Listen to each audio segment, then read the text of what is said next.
YouTube, ich bin's Francofonia und was ich euch heute zeigen möchte ist, wie man bei einem MacBook, einem Unibody MacBook der ersten Generation, also von Ende 2008, die RAM-Module austauscht.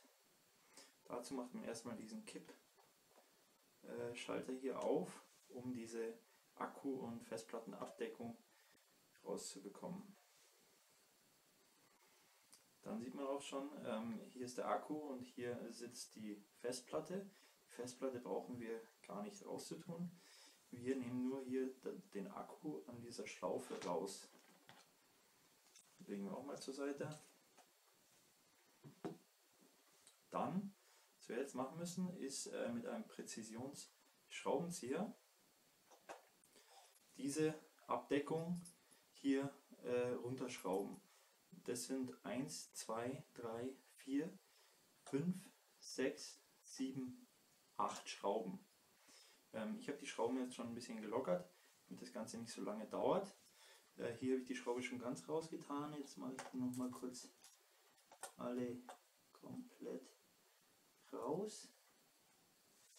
Am besten ihr legt sie euch in der Reihenfolge auch hin, wie sie hier drin sitzen. Okay.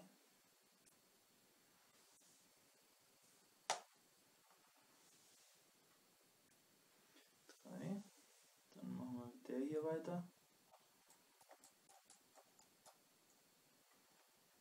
Das ist eine etwas längere, wie man sieht.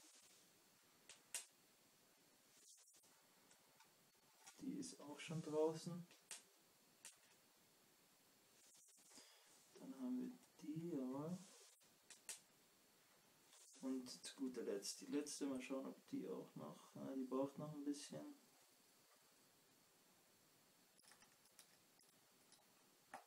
Jetzt, das ist wieder eine kurze hier. So, dann können wir auch diese Abdeckung schon runternehmen. Schauen wir mal, ob noch irgendwo. Nee.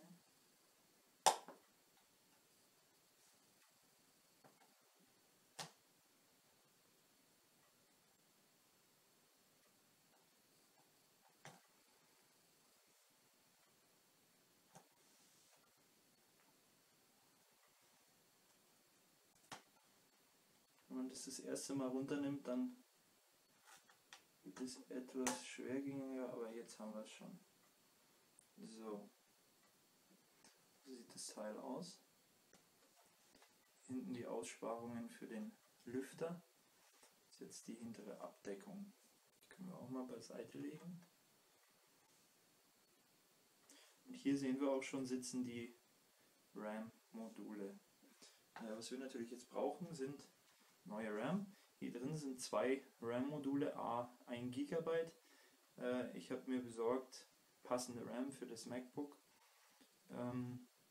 2x2 GB, das heißt insgesamt 4 GB. Dann wird die auch mal auspacken.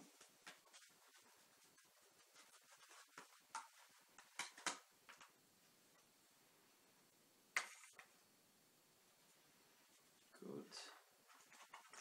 Was wichtig ist, man sollte sich erden, bevor man diese RAM dann auch anfasst. Das heißt, man geht an einen Heizstrahler zum Beispiel hin und berührt diesen, was ich jetzt auch tue.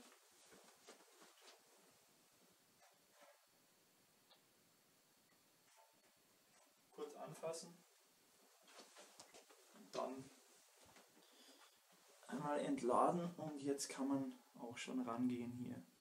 Hier sieht man rechts und links 2 schwarze Plastikteile, die schiebt man einmal zur Seite, dann springt auch schon das erste Modul raus. Das zieht man dann einfach raus. Legen wir das mal hier beiseite. Jetzt hier rein. Einmal. Und dann etwas weiter unten das gleiche mit dem zweiten Modul.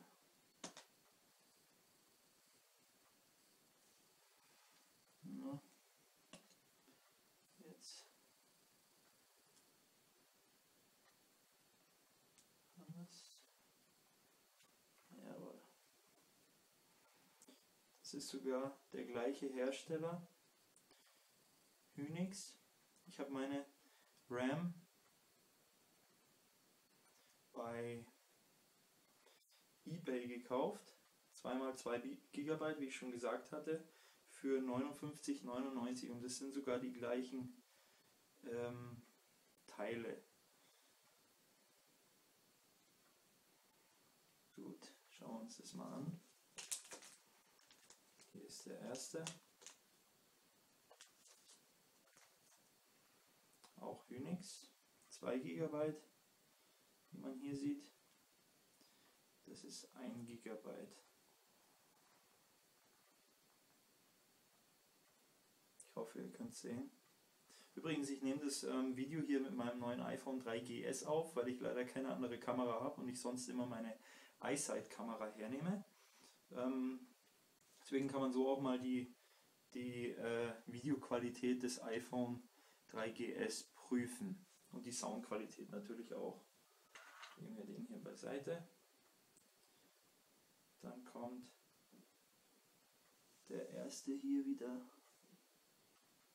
eingesetzt.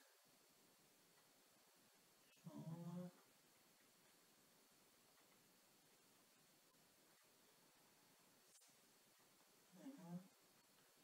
Schauen, dass es gut sitzt. Und dann einfach nach unten drücken.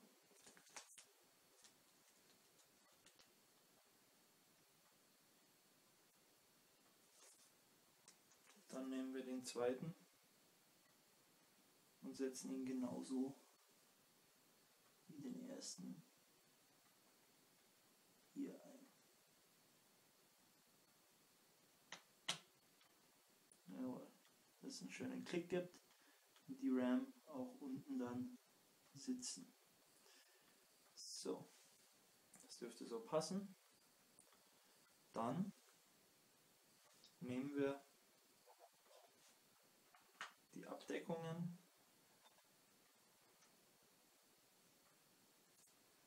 und setzen diese wieder drauf. Sieht gut aus, macht keine Töne oder ähnliches. Wenn jetzt Piepstöne, komische Piepstöne kommen würden, dann wäre das natürlich ein Zeichen dafür, dass die RAM nicht richtig drin sitzt. Jawohl. Das ist übrigens der neue Snow Leopard Hintergrund, der offizielle. Könnt ihr auf meiner Website www.francophonia.com euch runterladen. Jetzt warten wir noch ganz kurz, bis hochgefahren ist. Sieht auch alles ganz gut aus, läuft gut. Und dann sehen wir hier rein, About this Mac. Dann sehen wir hier, bei Memory steht jetzt nicht mehr wie vorher 2 GB, sondern 4 GB. Wunderbar, hat geklappt. Dann bedanke ich mich fürs Zuschauen bzw. Zuhören und wenn ihr es noch nicht gemacht habt, dann abonniert mich, meinen Kanal www.youtube.com/francophonia. Ihr könnt mich auch auf Twitter verfolgen, hier bin ich www.twitter/francophonia ebenfalls und wie gesagt schon auf meiner Website www.francophonia.com poste ich jeden Tag auch Neuigkeiten über Apple. Vielen Dank, ciao.